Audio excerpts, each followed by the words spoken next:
Pedimos ahora la presencia del doctor Fernando Sosa Pastrana, director general de Protección de Derechos y Sanción del Instituto Nacional de Acceso a la Información, para desarrollar el tema protección de datos personales en posesión de distribuidores de automotores.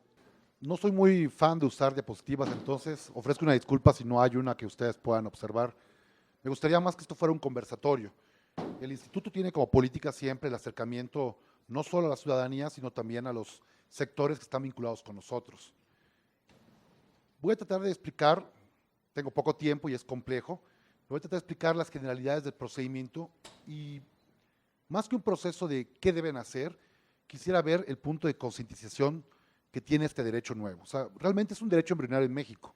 La protección de datos personales tiene apenas un lustro que se está consolidando en México. ¿Cuál es la importancia de la protección de la privacidad vista desde la lógica constitucional y también vista en un sistema de corresponsabilidad? Todos tenemos muy claro este concepto de aviso y privacidad, tenemos muy claro el concepto de que tenemos que ejercer derechos arcos, o tenemos una serie de principios y deberes que debemos salvaguardar en la tutela de datos personales.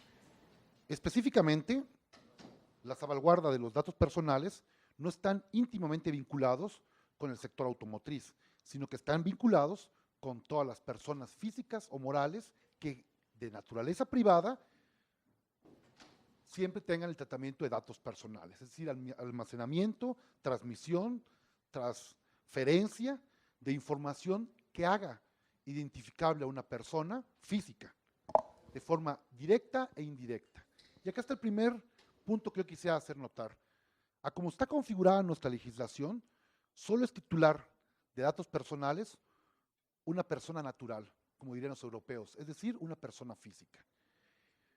Y es responsable del tratamiento de datos, como comenté hace poco, tanto personas físicas o morales del sector privado. Esto hace que el instituto tenga dos grandes actividades. Una, la actividad que es más publicitada, que es la del acceso a la información, que está vinculada al sector público, y por otro, la del sector privado. Pero el primer punto es, ¿cómo puedo hacer que vean que la importancia de la privacidad en una sociedad que somos hiperconectados, en una sociedad genérica, tenga especial relevancia? Miren, la lógica de la ley tiene una arquitectura, y para poder acercarme a ustedes, les explico cómo entiendo la arquitectura de la privacidad en nuestra ley y cómo ustedes tienen un papel relevante en esta ley, y quisiera hacerlo con un ejemplo, si me lo permiten.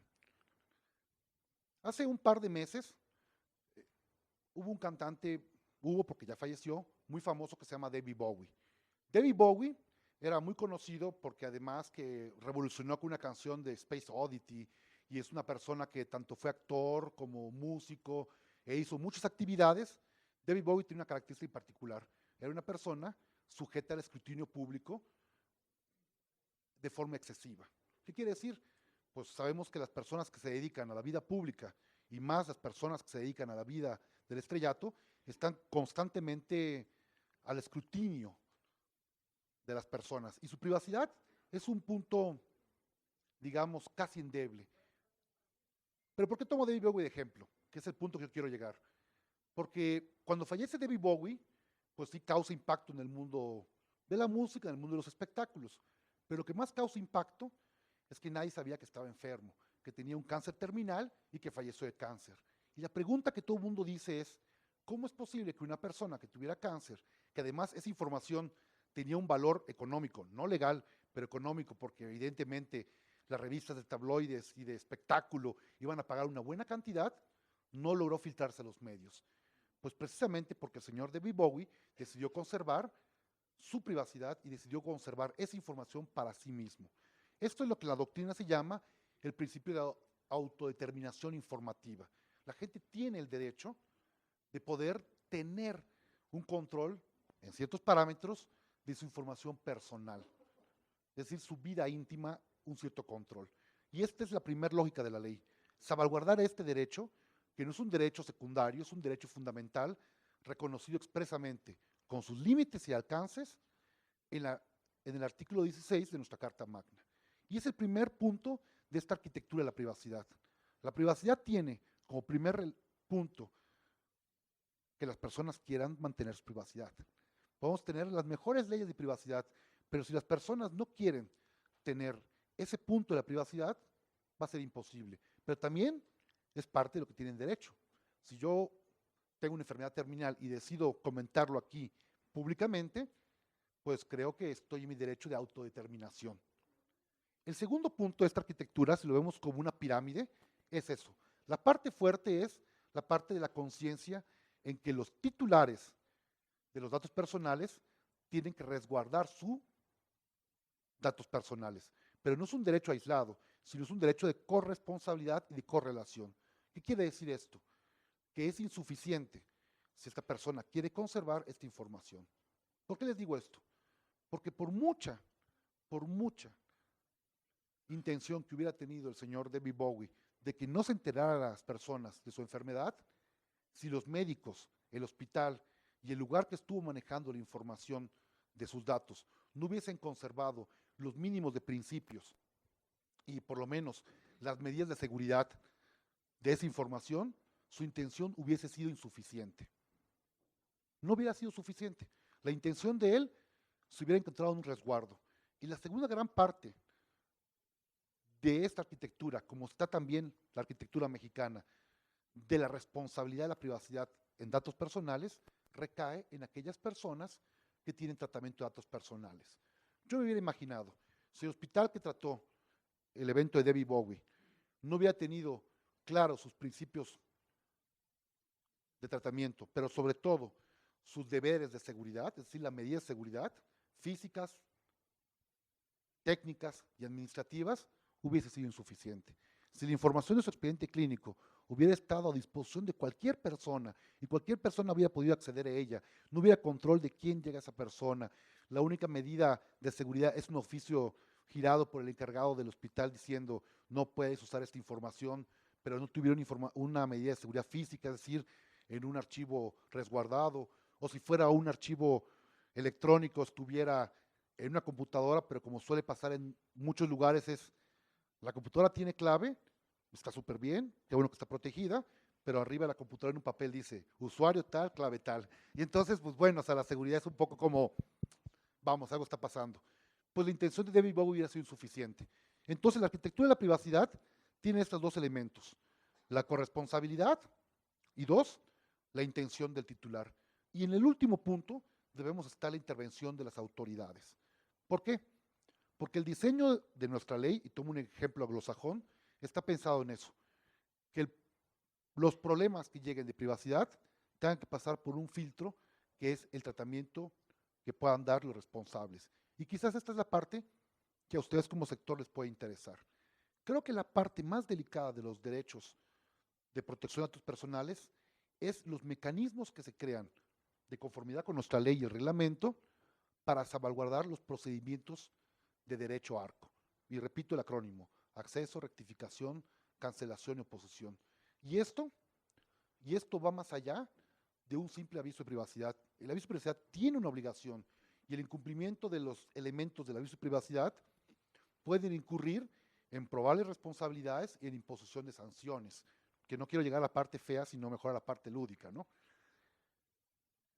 Revisando qué podía platicar con ustedes, y sé que tienen el tiempo corto, creo que me gustaría, por lo menos, concientizarlos en la importancia de tener mecanismos conforme a la ley que ustedes puedan dar trámite a los procedimientos de petición de derechos ARCO.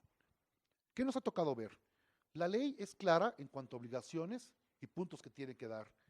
Y generalmente no se tiene un departamento previamente establecido para atender este tipo de solicitudes. Cómo deben acreditar personalidad, cómo deben comparecer, los plazos que tienen que dar, cómo deben comunicar la respuesta, qué tipo de acceso deben dar. Y me gustaría entonces que retomáramos unos puntos muy básicos. Sé que, y me acabo de dar cuenta ahorita, que hay muchas preguntas en el auditorio. Y entonces aquí quisiera hacer una propuesta, si me autorizan los que me invitaron, A veces cuando uno viene a platicar de derechos ARCO se hace esto extremadamente repetitivo, ¿no? ¿Por qué no aprovechamos un conversatorio, hacemos ciertas preguntas y voy explicando cómo ejercer los mecanismos o cómo tienen ustedes establecidos sus procedimientos de atención a respuestas? Y en la medida que sean casos muy específicos, yo sé que ustedes entenderán que por mi función no puedo dar una respuesta directa, pero sí podríamos ver, conforme a la ley, los procedimientos y qué entendemos por derechos ARCOS.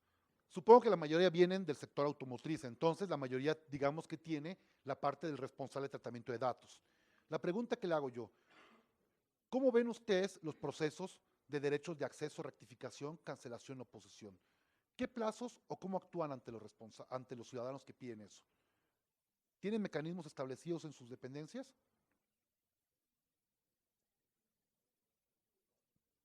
Por ejemplo, si yo llegara y les digo, quiero que me den acceso a toda la información que tienen en su base de datos. Y conforme al reglamento del acceso, no solo es la información que tienen, sino las condiciones generales de tratamiento de la información, que es un punto que deben ustedes decir, tengo esta información y la trato para esto, esto y esto. Dígame. Sí la tenemos, la estamos trabajando, pero hay una cuestión de difusión que es importante, que es conocerla, porque a la unidad de negocio, a la agencia, se acerca gente desde pedir trabajo hasta la salida de una reparación de una unidad. Entonces, en esos procesos se involucra información, pero la parte de difusión creo que es algo vital para que todos puedan conocer ese marco normativo que nos dice el cómo. Miren, por ejemplo, les platico un ejemplo así abstracto que les puede importar. Suele pasar, yo ahorita voy con usted, suele pasar que, por ejemplo, llega una persona, pensemos que es un derecho ciudadano y ustedes son la primera barrera de contención. Si el ciudadano se encuentra satisfecho con su derecho, no viene con nosotros, ¿eh? De hecho, una condición previa, los abogados decimos que es un presupuesto procesal para poder iniciar un procedimiento de protección de derechos, es que primero tienen que ir con el responsable. Por eso la lógica de la ley está en la pirámide, como le explicaba, en medio de los responsables. Mire, hay que tener sensibilidad. Los ciudadanos hacen una petición de acceso de derechos ARCO y como todo derecho nuevo, generalmente a veces no pueden plantear su pregunta tan adecuada. Y entonces lo que suelen ser muchos responsables es, no entiendo, no contesto. Pero la falta de respuesta también es un motivo para acudir con nosotros en el procedimiento de protección de derechos. Y si nosotros vemos durante la substanciación del proceso que hubo una negligencia, eso es una sanción, ¿eh? Digo, claro, estoy adelantándome todos los pasos de prueba y esto. Y entonces, ¿por qué puede pasar eso? Porque no ven el artículo de la ley que dicen, y les traigo la ley porque haya criterio de autoridad. La ley dice que tienen un tiempo para dar respuesta. 20 días, pueden ampliar ese plazo, pero lo más importante es que si tienen dudas en la precisión, pueden, si no prevenirlo, solicitarle al requirente que les precise bien qué quiere. Y eso puede facilitar el punto. Entonces, y no son muchos artículos, son como más de 10 en el reglamento de este procedimiento. Imagínense, muchas preguntas se solucionan diciendo, ¿qué quieres de nosotros? Y evitarían un procedimiento ante el instituto. Porque un procedimiento ante el instituto significa que tienen que acudir a un procedimiento administrativo seguido en forma de juicio con todo lo que esto implica. Que no es un procedimiento hecho para buscar culpables. De hecho, es un procedimiento en el que nosotros privilegiamos los procedimientos conciliatorios. Entonces, por ejemplo, ese punto, si llenan petición de acceso, conforme usted lo prevé en su aviso de privacidad, y no es legible o entendible lo que pide el ciudadano, pues pueden pedirle que se le explique mejor. Y ustedes tendrán en condiciones de poder atender mejor esa petición. Y aunque no lo crean, este punto, por lo que me ha tocado en pláticas con ustedes, es poco conocido. Iba a comentar al compañero, ¿no? Sí, licenciado, mire, la cuestión de los datos personales es una cuestión cultural. Y creo que como agencias, nosotros estamos a lo mejor haciendo una inversión, estamos muy preocupados en cumplir con la normativa, pero el titular, y yo quiero poner un ejemplo aquí en esta sala, ¿cuántos de nosotros por una aplicación que bajamos en nuestro teléfono damos sí a la aplicación sin consultar todo lo que viene atrás de un aviso de privacidad. A lo que quiero llegar en este punto, la persona física, el ciudadano, no conoce de toda esta implicación de su derecho de protección de datos. Y sí siento que nosotros como agencias automotrices estamos muy preocupados por los avisos de privacidad, por el tema de cumplimiento en caso de una verificación, pero la base, o sea, el eslabón más importante, que es el cliente, créame que no conoce. Y a lo que voy con esta cuestión de los derechos ARCO, precisamente el cliente, el titular, por falta de conocimiento de sus derechos, no sabe cómo pedir, bueno, es más, no sabe ni cómo llegar a hacer este ejercicio. El punto es de que el titular no conoce sus derechos. Mire, no podría prejuzgar a todos los titulares, pero precisamente es el punto relevante que les comentaba yo. Si me dicen, uno, el aviso de privacidad debe de decir con claridad cuáles son los mecanismos que ustedes determinan para ejercer sus derechos ARCO a los ciudadanos.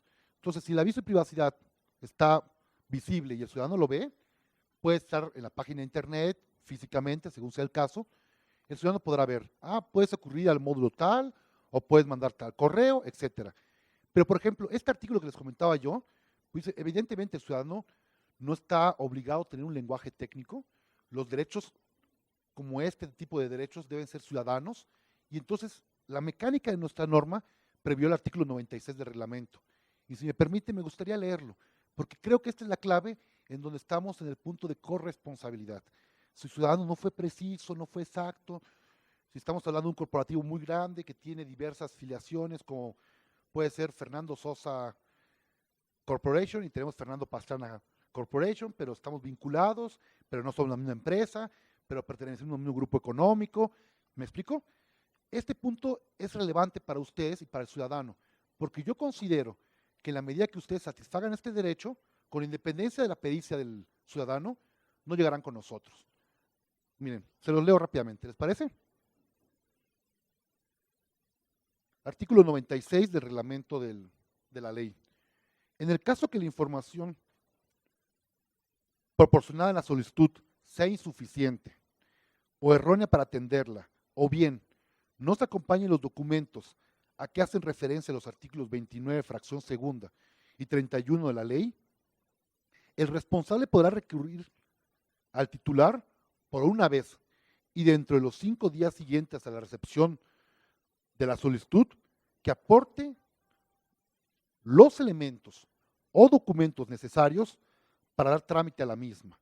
El titular contará con 10 días para atender el requerimiento, contados a partir del día siguiente en que lo haya recibido. De no dar respuesta, en dicho plazo, se tendrá por no presentada la solicitud correspondiente.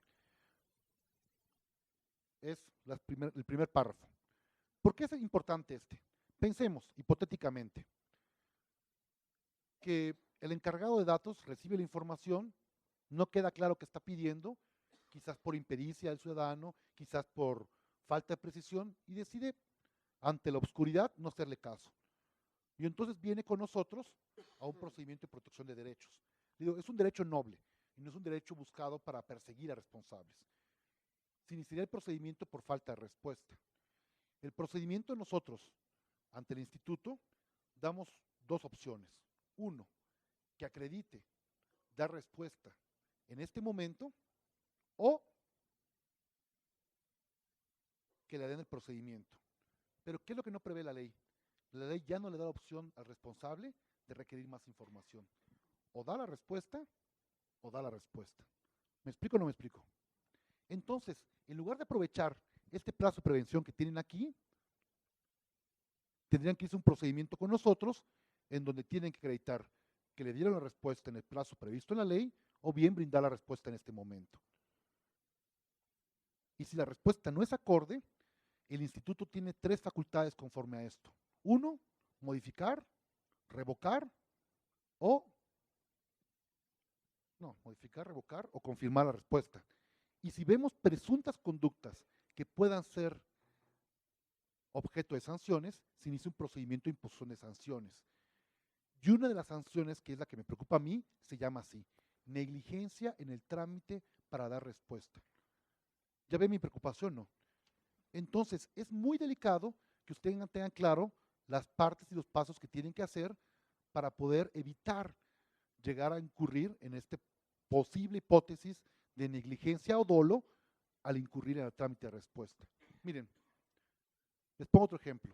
Nos ha pasado que como no conocen la ley, no es una contestación de demanda del procedimiento de protección de derechos. Es básicamente o explicar en falta de respuesta, la respuesta con nosotros. Y el ciudadano viene y da la respuesta fuera del plazo que nosotros le damos y tampoco le contesta al titular una posible sanción.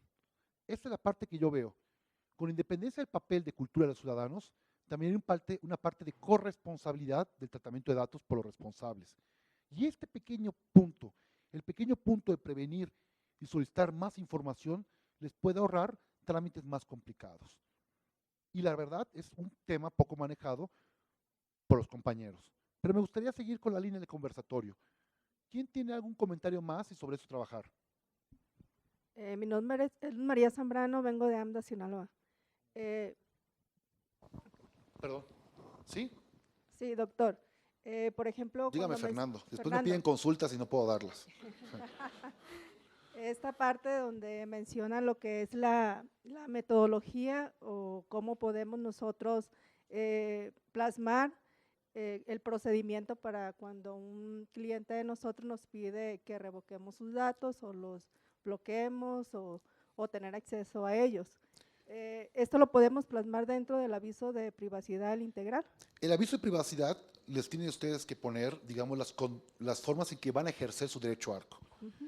¿Qué les sugiero yo? Y es una sugerencia que les hago que se acerquen. El instituto también tiene, digamos que el instituto, en tratándose de datos personales, tenemos una coordinación que nos componemos de 4 grandes direcciones generales. Está la dirección general que yo veo, que es la de protección de derechos y sanción. Tenemos la verificación e investigación. Y yo llamaría a este primer bloque las direcciones contenciosas, digamos las direcciones que estamos hechas para hacer la efectividad y ejecución de la ley. Pero tenemos otras 2 direcciones generales más, que es la de autorregulación y la Dirección General de Consulta y Normatividad. En concreto, la Dirección General de Autorregulación pueden acercarse, hacer esquemas de petición, hacer esquemas de consulta y los pueden conducir en el cumplimiento de la ley. ¿Yo qué sugeriría? Que se acercaran, vieran qué hay, qué prácticas tienen, y les sugiero algo.